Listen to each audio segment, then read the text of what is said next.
Much. We're going to go ahead and get started. I actually violated my own rules and I said we're going to do 10 minutes. Next thing you know, we're just dragging on. So thanks so much for your patience.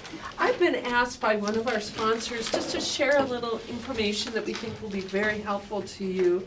And that is that the Alzheimer's Association is here to support you and the communities you serve 24 hours a day, 7 days a week. One of our best resources is the helpline, and the Alzheimer's Association helpline is 1-800-272-3900. And again, that number is 1-800-272-3900. That number is available 24 hours a day, 7 days a week, 365 days a year. And I think as we see our population become increasingly more dynamic and diverse, to let you know that there's over 200 languages also available through the helpline. So wonderful resource. Again, 1-800-272-3900. There are master's level clinicians that provide personalized confidential support for decision-making planning and local resources for individuals and their caregivers navigating the impacts of dementia. For those that are in the state of Nebraska, you can find more information by visiting their website at alz.org/Nebraska. And this particular website will have information on upcoming local educational opportunities, support groups, early state programming, and other material resources. I just want to give a shout out to Diane Hendricks, who's a geriatric social worker, who is in the Alzheimer's office on Fridays, just an amazing resource and human being. And speaking of amazing human beings, I am beyond delighted to introduce to you our next speaker, who is so well regarded in the geriatric community. Dr. Karina Bishop is an associate professor at the University of Nebraska Medical Center in the Division of Geriatrics, Gerontology, and Palliative Medicine. Dr. Bishop is a board-certified geriatrician originally from Panama, where she completed medical school. After medical school, she attended Creighton University to complete a family medicine residency and joined the University of Nebraska Medical Center for her geriatric fellowship. Dr. Bishop practices geriatric primary care and Nebraska medicine and is a certified medical director for the Douglas County Health Center. She also provides care for patients in long-term care facilities, performs home visits, and she also mentioned she has visited some shelters as well in terms of her practice, and assists adult protective services in assessments of frail older adults. She is fluent in Spanish and is passionate about educating healthcare workers about geriatric principles and improving awareness of dementia, particularly among Hispanics. Dr. Bishop, we are so delighted to have you join us. Please, let's give a big welcome. Thank you so much for being here today. Thank you, Dr. Masters. It's truly a treat. It's my first elder justice training, and I'm very glad to be here. I'll stand over here. There we go. Thank you. And it's just been a treat, really, so far. I've learned so much. It's been wonderful. And thank you so much for being here, for the warm welcome. Thank you, Dr. Masters. And thank you to the sponsors, and thank you to all of you, basically, for being here as well. So, we are going to talk a little bit about decision-making capacity, and I'll preface by saying that I do decision-making assessments for older adults in our community, and I'll tell you a little bit about how we do this, why we do this, and then we're going to go through a few cases where we can determine if a person probably could or probably couldn't or definitely would or definitely couldn't be able to make decisions. So thank you so much. Thank you also, Antonio, for the invitation to be here today.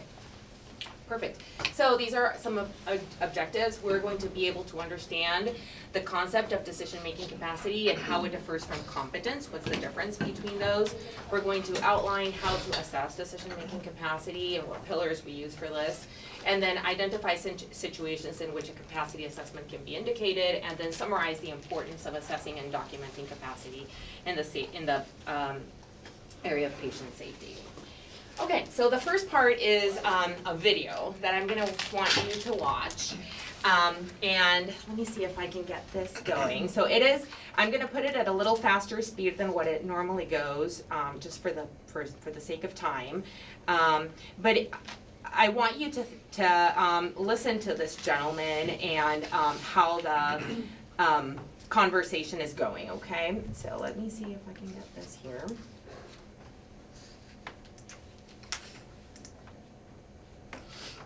Good to see you, Bill. I'm glad you came in. I heard that you're having some pain on the tooth at the bottom. What's been happening? Yeah. Can you hear that okay? No. No, okay. Can we have someone to increase the volume here? Because it's like a 7-minute video, so let me see, audio. Do you know if there's someone that would be able to help me get volume? Oh, it magically happened. I think maybe from the back end. Let's try again. I came in here Is that better? because I have some aching back here in my mouth, and I don't know what to do with it. Yeah, well, it's no wonder that you're having pain on the left side when you're biting down, because you have a tooth on the bottom that's fractured. I can see that it's cracked pretty badly, so it's no wonder you're having quite a bit of pain. So obviously we want to do something about that. And one option is that we could keep your tooth by doing a root canal and then restore the tooth with a crown to seal it and try to keep it strong. Okay? Okay.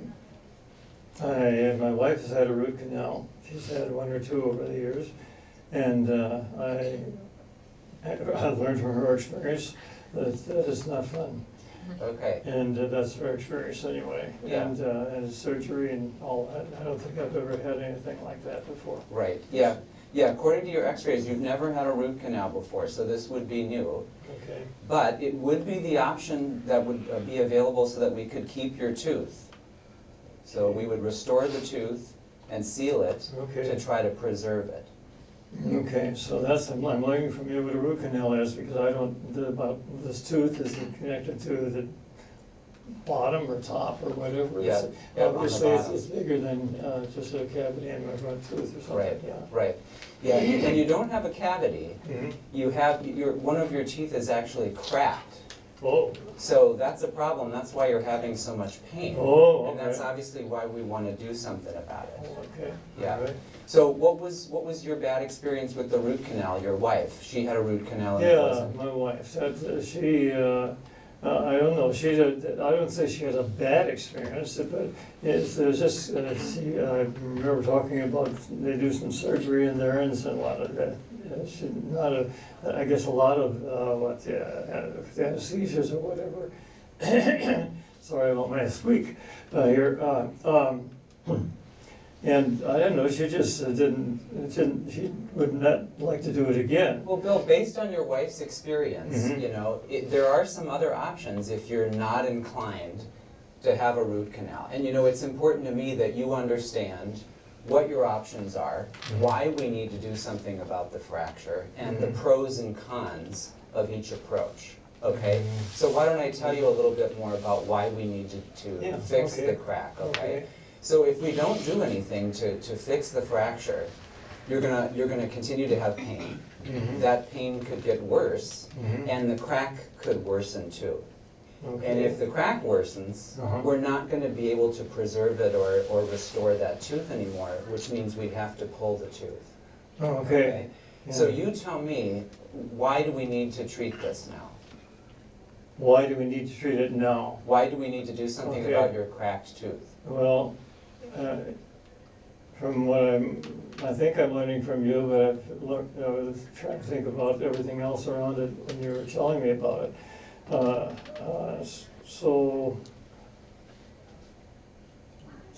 So you're wondering why I'm, Let me say it again. yes, Yeah. please. You're in a lot of pain, you know, when you Yeah. bite down. And if we don't do something about the cracked tooth, it's gonna get worse. Okay. Your pain's gonna get worse and the crack is gonna get worse. Okay, And when the crack gets worse, we're not gonna be able to restore that anymore with a root canal and a crown. So we Oh. have to pull your tooth. pull my tooth, Right, okay, yeah. okay. So why do we need to do something to treat the crack? Well, I guess, why are we doing something? I still don't know. I mean, Yeah. how to get at it, and it's just more than other things I've had apparently, and you're digging down into the lower jaw. Right, And I've seen my wife, and now, before or after, whatever, that's the truth of that. And she does not enjoy doing it at all, and she's Right. happy when. no one wants a root canal, do they? No one, yeah, well, I was gonna say, to my knowledge, no one wants to have a root canal. But if and we I'm very don't- lucky. Yeah, but unfortunately, because your tooth is cracked, we do have to do something. Okay. So let me lay out some other options, okay? Okay. Option number one, Mhm. we do the root canal and a crown. Option number two, we can just pull the tooth and I can make a partial denture for you. That's something that you could remove, take in and out. Mhm. Or option number three, we can pull the tooth and put an implant in, Mhm. okay? But each approach has advantages and disadvantages, Mhm. okay? So if we do the root canal and the crown, you know, that's a good solution. It would help your pain. But we may have to involve a specialist, which can be a little bit more expensive. And there's a chance that after the procedure, your tooth would be a little weaker from the procedure. And in the long run, it could crack again, and then we would have to pull it most likely. Okay. Okay, so to avoid that, we could just pull the tooth and make that removable denture for you. Okay, that's a pretty, you know, quick process Yeah. and a little less expensive. Yeah. The challenge is that some people don't find that removable denture as comfortable, and it catches food, so you know you'd have to clean that pretty regularly. So if you didn't like that, Mhm. we could instead, after pulling the tooth, put an implant in, which is a great long-term solution, but you know that takes a little bit more time and is more expensive. Yeah. Yeah. So tell me, what are some of the risks or the disadvantages of a root canal? What could happen with a root canal?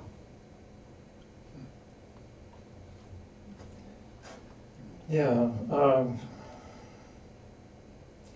you said it a lot, Yeah. and I'm trying to think all the time about what my wife said about hers, and she talked mostly about pain, Right. and yet I'm quite confident that you wouldn't be in this business if you're offering it to me. Well, I can't promise it would be painless, but you're right. This is kind of a lot to keep track of, isn't it? You know, all these different Yeah, it is. options and the risks and Sure, benefit. yeah. You know, Bill, one thing I think that would help us make the best decision for you is involving your wife in a conversation. You know, if the three of us sat down together, Sure. I could go through some of the options with her as well, and we could get her input, Mhm. answer her questions, and then I think the three of us could come to a consensus about it. Would that be okay?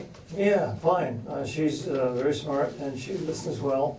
And in anything I do with medical things or whatever, she's happy to come along. Is she here with you today? Yes, she is. Okay. She's in the office right now. Okay, great. Well, why don't we go to the waiting room now, and Okay. we'll find your wife, and then we can talk for a little bit more in the office. Okay, Sound reasonable? I think that's fine. yeah. Okay, great. So now I think you can understand why we need to do something about the fracture, given that it's causing you so much pain. Mhm. So we have three different options, and I want to make sure we talk about all those options, the pros and the cons, so that you're making the choice that's best for you. Okay? So the first option is that we can do a root canal and then restore the tooth with a crown to keep it strong. So the advantage to that is it's a pretty straightforward procedure. It would take care of the crack and the pain, but we would have to involve a specialist probably, which means that it's a little bit more costly. Yeah. And there is some chance that in the procedure, the tooth would be a little bit weaker, so in the long run, there's the possibility that it could fracture again and that we'd have to remove it. Another option is that we can pull the tooth, remove it. That obviously creates a gap, And we want to fill that gap because over time, other teeth can start to move in, which increases the risk of cavities and gum problems. So if we remove the tooth, we can make a partial denture, which Bill could remove and clean. That's a very good option, straightforward, a little bit less expensive. The disadvantage, of course, is having to take something in and out to clean it pretty regularly. And some people think it feels a little less comfortable, okay? So in lieu of that, we could do an implant. And of course, that's a good long-term solution, but takes about 6 months from start to finish and is a little bit of a more costly option, okay?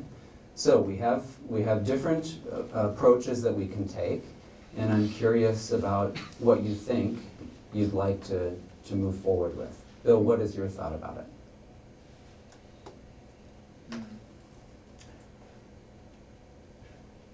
I think that you settled with us, me anyway, the money issue is not the biggest part of the issue. So we're covered insurance-wise, and whatever we do. The other things, I don't know. Sarah could tell you more about that than I could, about what I do well with and don't. Sure. And I would be interested myself in how she would respond to that. I'm interested in your thoughts too, Sarah. What do you think?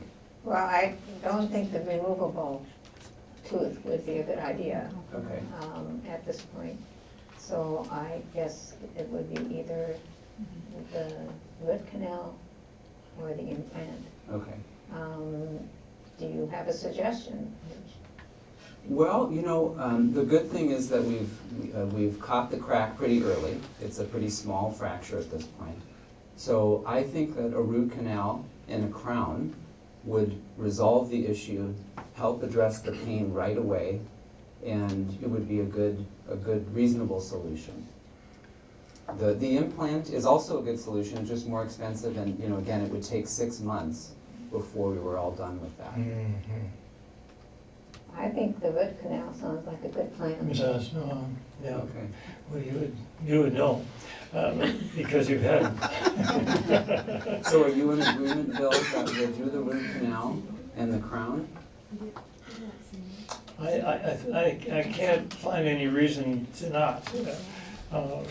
Sarah knows about what it's about, what a root canal is, and I don't, and she's had it, I haven't, and I just know she knows how I deal with pain, and or not very well, and so I tend to, I think, put it off, especially with your opinion. Yeah. You know, if you see no other reasons for doing it, for not doing it, let me know. Well, I think this is a good decision, and maybe what we can do is we can schedule an appointment to get it started as early as next week or whatever is most convenient for you. And if between now and then you change your mind or you want to review options again, we of course can do that. Does that sound reasonable? For me, it would be, I just like a little extra time Sure. to have this conversation with Sarah. Absolutely. So why don't we go up to the reception and we'll make a tentative appointment and go from there. Okay? Good. Okay, we can do it. Great. Great. So this, thank you so much for going through that video with me. And this video was produced by we have at the university, we have a geriatric workforce enhancement program, a project we've been working on for the past 5 years where we're training primary care providers in geriatric principles. There are several, they're called GWEPs, and there are several across the country, and this was made by one of our colleague GWEPs. So,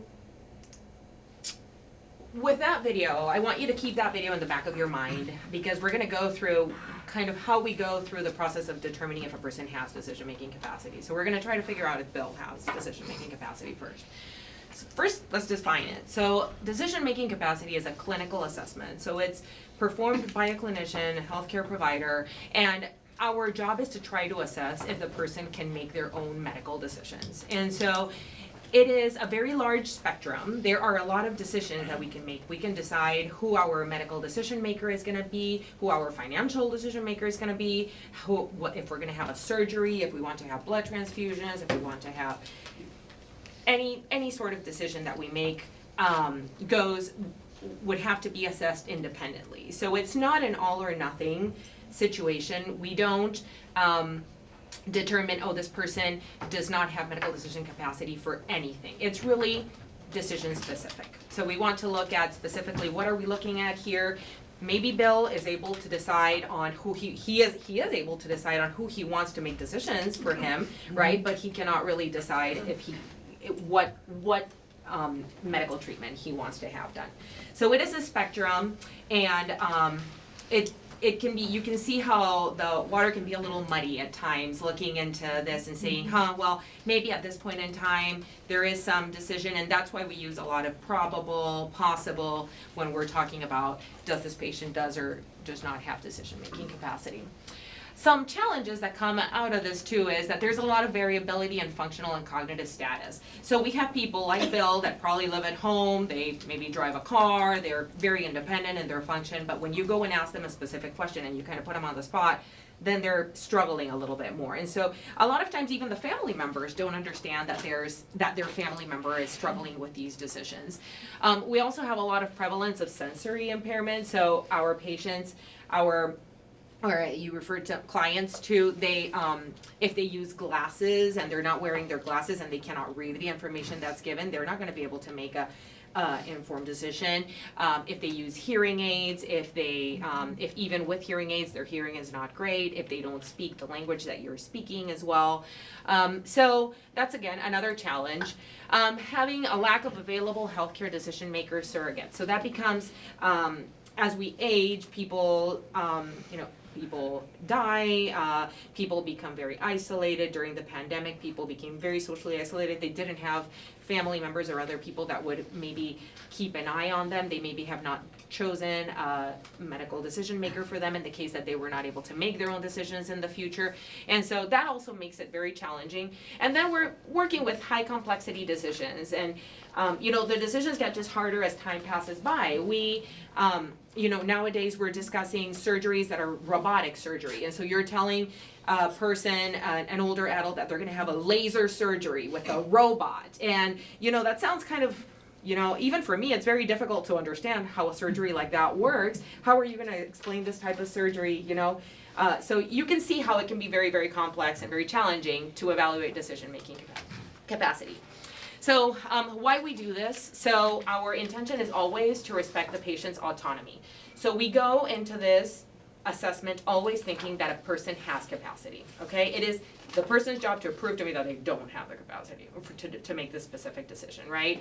So our starting point is always autonomy. And the autonomy really depends on the ability of the person to be able to make their own decision without coercion, without someone else being able to tell them, yeah, I think that what we should do is this or that.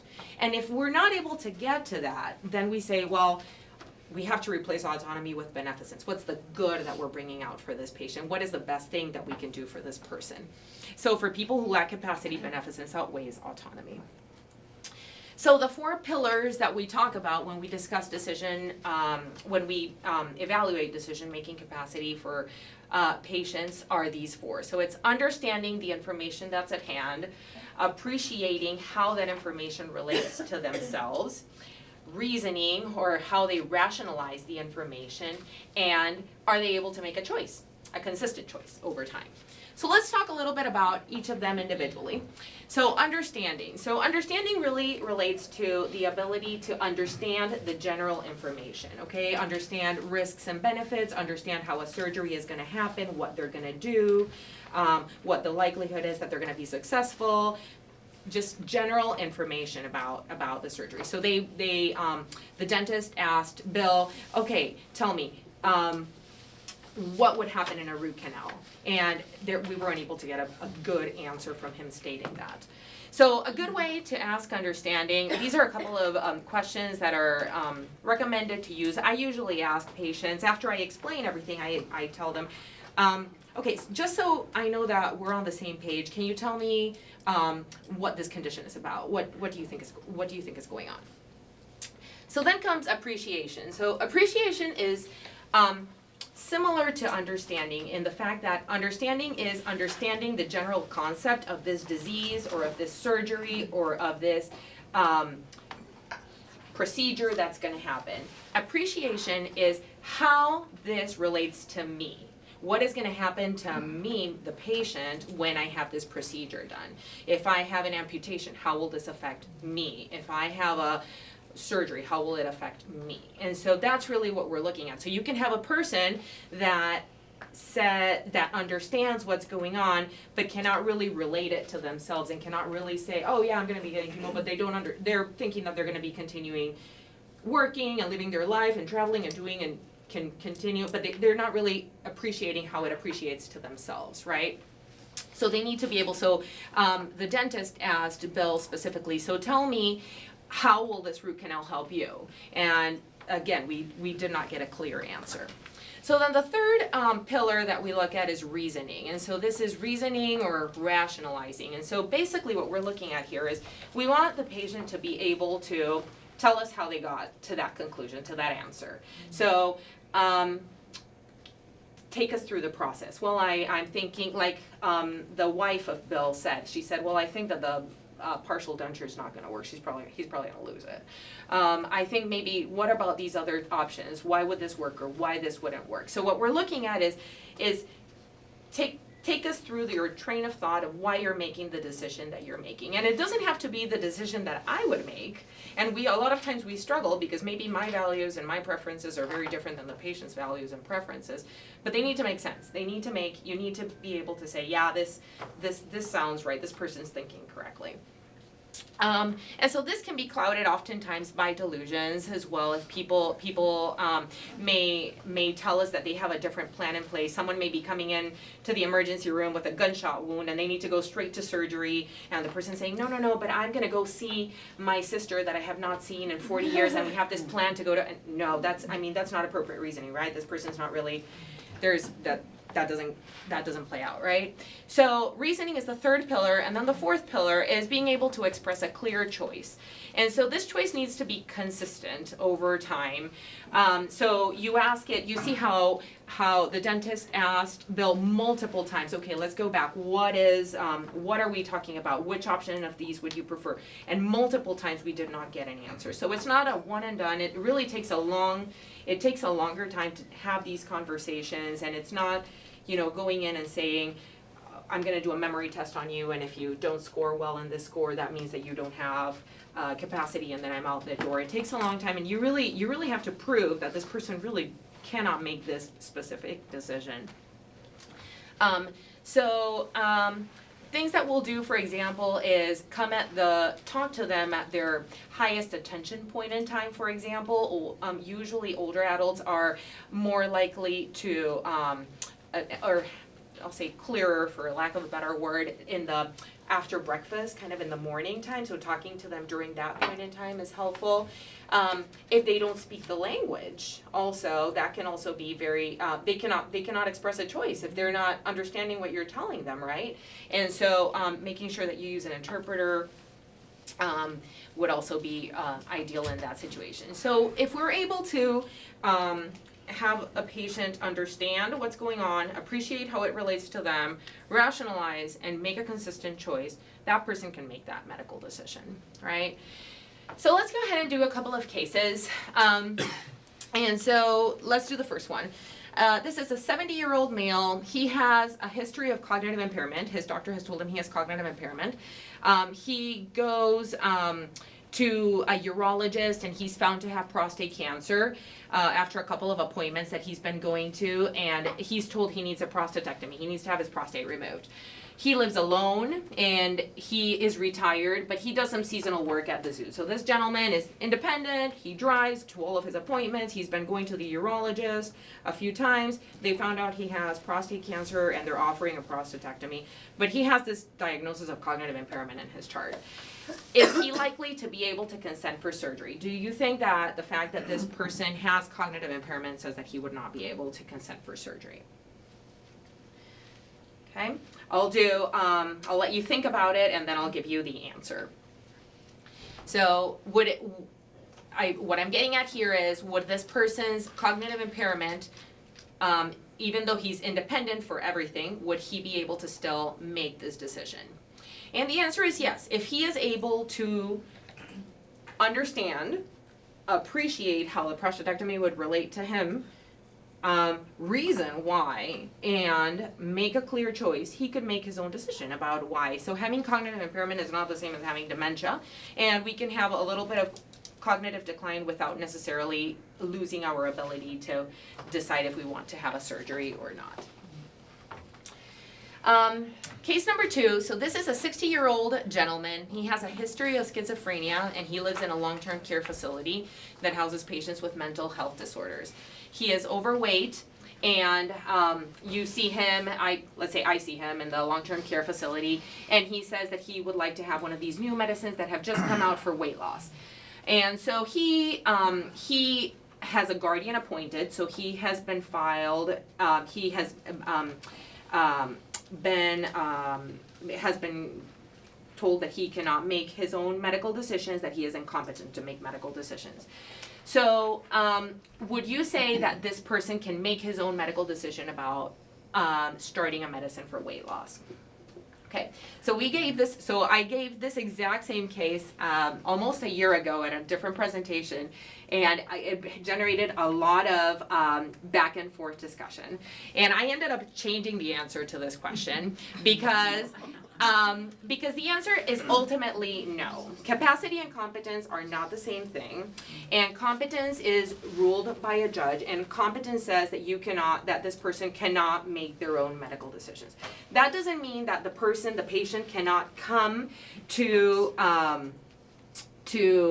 me and say, hey doctor, I've been gaining a lot of weight, I would like to try something for this, I've been seeing on the TV these ads for these medicines for weight loss, I think I would like to try. Then what I would do is go and talk to the person's guardian and say, hey, has a general interest, would it be okay? And most likely that person would say yes. But we cannot really follow their specific, they cannot make the decision on their own for that, okay? So capacity and competence are separate terms, and I cannot say that someone is competent. I am not a judge. I can say that a person has specific decision-making capacity exclusively. Okay, case number 3 is an 80-year-old woman. She lives independently, and she goes to the hospital because she has abdominal pain, and she ends up having a bowel perforation, and she has surgery right away. And when she wakes up from surgery, she's disoriented, she's very agitated, she's pulling at her IVs, she's wanting to get out of the hospital bed. It's clear that she's delirious, so we call this delirium. Very common in older people when they go into the hospital and after a big surgery with anesthesia. And so clearly, at this point in time, this person cannot make any decisions, right? This person is very confused, very agitated, and just came out of surgery. Would the fact that she right now cannot make medical decisions say that she cannot make any medical decisions for the rest of her stay? No, perfect. So this is delirium. Delirium goes away, thankfully, and decision-making can fluctuate over time. If a person is intoxicated from alcohol or from drugs, and we wait until they sober up, they can fill out the pillars, then they can make their own decisions. So decision-making capacity can fluctuate. It is not always permanent. Great. Okay, let's do another one. So this is a 75-year-old Latin American woman who comes to the clinic, to my clinic, saying that she has fatigue and she's weak. She's been like this for the past 6 months. She lives alone, and she actually travels. She snowbirds in Mexico and then comes to Omaha or to Lincoln during the summer months. She is fully independent, and I see her in the clinic. I do some imaging. I find out that she has metastatic cancer, unfortunately. And her daughter calls me and tells me, you know what, I think it would really change my mom if you told her she has metastatic cancer. I really don't want you to tell my mom that she has that disease. It really would affect her, and she would really spiral down into a bad depression, and I would prefer that you didn't do that. Can the patient's daughter request that we withhold information of a patient that has decision-making capacity? No, correct, that's the answer. So patient's family cannot request to withhold information so long as the person has decision-making capacity. So when we give bad news to people, one of the first things we ask them is, how much do you want to know? And most of the time we know people want to know at least, what I have, is it terminal, is it not terminal, is it cancer, is it not cancer? That's fine. Some people say, I want to know everything that's going on. Please tell me everything. Please don't sugarcoat anything. That's fine too. But it is our responsibility to talk to the person that has the condition first and not let other family members, if this person still has decision-making capacity. Okay, great. And then I think this may be the last one. Mr. B has been in the hospital now for a week. So he has COPD, so he has a lung disease. He has to use multiple inhalers during the day, and he gets exacerbations. So he gets infections or he gets flares of this COPD, and then he has to go into the hospital and he has to get IV steroids, and sometimes we have to give antibiotics too. And this is his fifth one so far this year, and we're in August only. And he doesn't have his inhalers with him. He says he's not using his inhalers at home. And you're trying to find out what he understands about the situation, but he really won't answer any of your questions. You say, so hey, I see this is the fifth time you're here in the hospital. How is this possible? What do you think is going on? And he says, I don't really want to, he's evading your answers. I'm tired, doc. Please come back. Please come back tomorrow. I want to talk to you another time. And I come back the next morning and I talk to him and he says, I just don't feel like talking to you right now. Just leave me alone. Okay, so a person that's avoiding, a person that's not wanting to talk about this, does this person have decision-making capacity, right? And so it's very tricky. This is, again, where the water can get a little muddy. I would say take it as a red flag, okay? So if someone is not wanting to make decisions, why is that, right? Why is it happening? So it's important to know that the decision, that the acuity or the timeliness that the decision has to be made really depends on how acute if someone's coming in with a gunshot wound, it's now or never. We need to go in, we need to do surgery, we're making decisions right now. But if it's something where maybe the decision can be postponed for a few days, and maybe it is a better idea that the patient talk to the family members and come up with a good plan altogether, hey, perfect, I'm okay with waiting and coming back the next day. But if a person is really not wanting to engage in this conversation and not wanting to make a specific decision and not giving us the background as to why they're doing that, then we really have to dig a little bit deeper. Sometimes what I'll do is sit with them and ask them about their life in general. Who do you live with? Who are your pets? What do you like to do for fun? Who's your favorite team? And wait for them and get a conversation going. And sometimes with a conversation going, they'll say, oh no, my sister, let's say that the person is there with lung cancer, and they say, oh, my sister, no, she died a couple of years ago from lung cancer. Oh, and she went through a terrible treatment. I would never in my life do a treatment like that. That was awful. Then, you're getting some information out of this about how they really feel about it. I tell people too that if they make jokes, people that make jokes, usually there's some higher functioning that goes into being able to make a joke. And so there's probably someone up there, and you probably can continue that conversation. You may get somewhere with it, with just establishing a little bit of rep work with them. So take it as a red flag, but don't, it's a lot to say that someone does not have capacity to make a specific decision. So not making that decision lightly and saying like, oh, it's a bad day, you don't have decision-making capacity, I'll walk out. It really makes a big difference in that person's life. So what to do if they lack capacity? So if they're in the hospital setting, oftentimes they'll be delirious, and so like I said, waiting it out, coming back later. If they're intoxicated, waiting until they're out of they become sober, or if they're under anesthesia, waiting until afterwards. If they're intubated, until after they're extubated. Then and reassessing. That's really the goal, is to try to reassess. If we have the time to do it, reassessing is probably the way to go.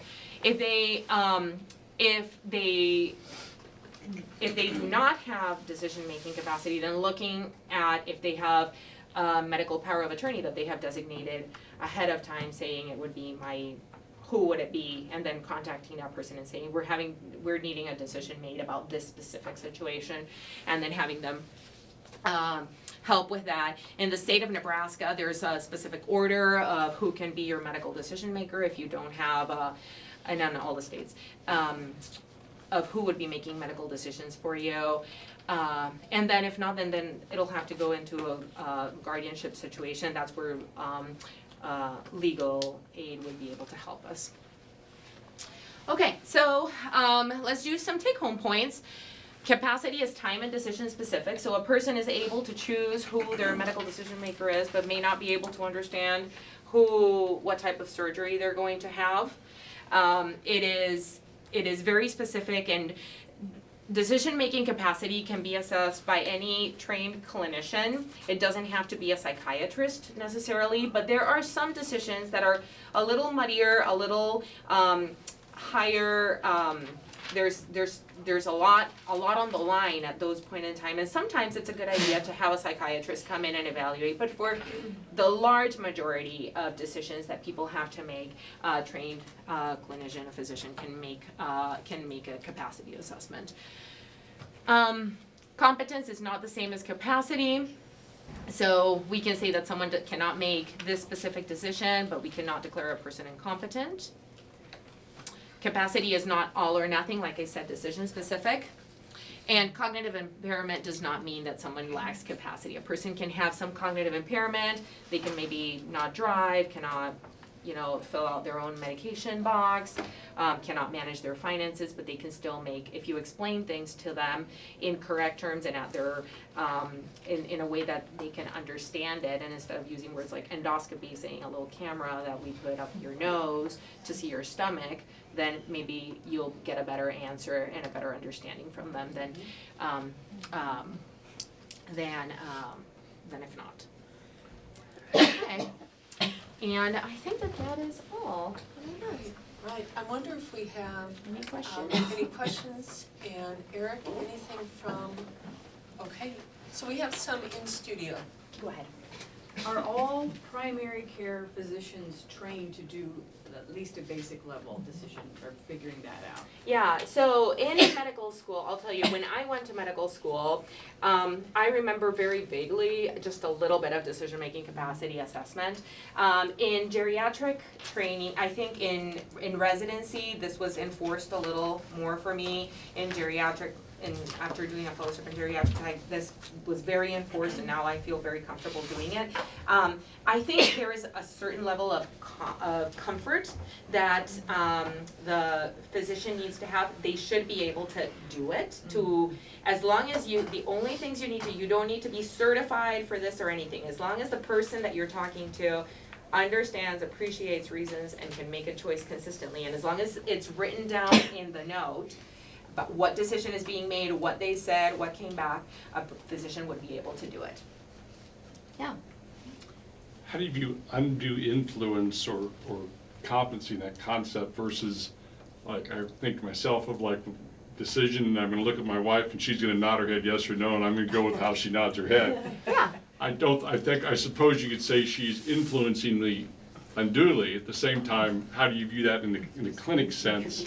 When you think someone has the capacity to make a decision or not, where they're looking at a loved one, let's say, or the whole family's in the hospital room nodding their head, and so the patient nods their head. Nods their head because of that, yeah. Well, in a good way. I mean, Yeah, sort of a yeah. group. And you said yourself, well, the family can go back and make a group decision. Mm-hmm. How do you view all that, or could you talk about that a second? Yeah, so I think it's very, I think if you are wanting to have your family there present and you feel comfortable with them helping you out, a lot of times older adults will say, I don't like to make decisions by myself. I like to hear what other people think, because they're gonna be the ones taking me to appointments, bringing me back, taking care of me, cleaning me out, feeding me, doing all of these things. So I want to hear their point of view too.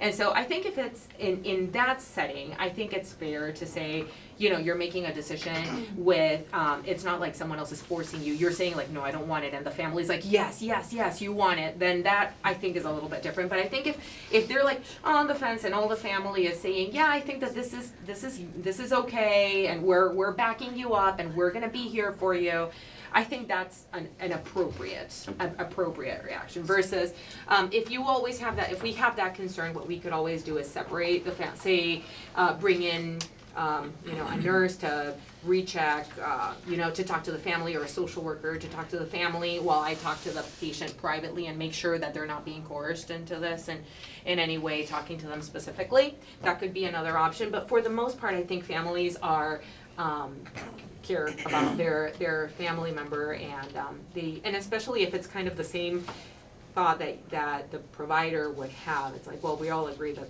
you need to have this treatment for your stroke, for example. It's kind of I would say, I wouldn't say like, oh, this person really has not told me specifically this. Gotcha. We have time for one short question. Okay. Case scenario number 3, where she's gone in and had a surgery, but she's delirious. Yeah. Say either there's no time or they don't have information about somebody else that can speak for her, but she needs an immediate life-saving procedure done. And she's like, no. Do they go ahead and do it? Yeah, so that's beneficence outweighs it. So what is the good? And again, document. These things have gone to court. And you know, there's many cases published where people could not make their own decision in their moment in time, and the physician said, this is what is right for this person. If I don't do this person's gonna die. And you know, the beneficence outweighs their autonomy at that point in time, and it's okay to do what's you know, what's right. Yeah. Is it just a short question? Yep. In that instance, what happens if the patient had a DNR on file? If the person, so if we have a DNR for a patient and the person is delirious, for example, and for some reason they are and their heart stops beating, that person would not be resuscitated because we have a DNR on file. Yeah. Yeah. Thank you so much. Thank you. Yeah. Dr. Bishop, Thank you this so has much. been wonderful. I suspect we'll have a request to have something like this for next year. So awesome. one more time for Dr. Bishop, please.